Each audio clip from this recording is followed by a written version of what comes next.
The UK Space Conference is an opportunity to consolidate important collaborations, which are essential for the growth of the sector. I'm Stephanie McClellan from Imperative Space. I interviewed some of the key players in this year's announcements and heard their perspective on the UK space sector.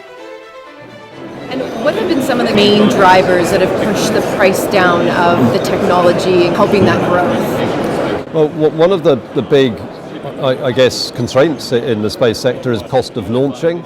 So, it's one thing building the satellite, but you can spend as much again launching the satellite. If you're going to build, 200 satellites, or 400 or 500, 600, these big constellations, you're looking at a very different way of doing things. Surrey Satellites have obviously led the way quite a lot there. They were the first to really say, well, do we need to use all these space qualified components? Maybe we can do some slightly cleverer things without. I think they kind of led the way, but we need to probably accelerate that and go faster down that road. Airbus Defence and Space is now working on Ariane 6, and we're very aggressively plan to compete against SpaceX and win against SpaceX. So we'll be looking at bringing down the cost with a different kind of industrial structure here. I think the big shift, though, really, is if the big space agency things will start to allow the private sector to do things that the private sector would like to do, in a sense.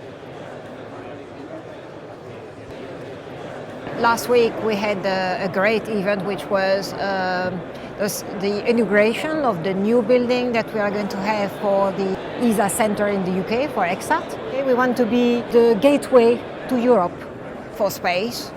We signed a contract last week for the development of a satellite which is very flexible, and if you want to change the configuration of the satellite, now you can do it from the ground through software.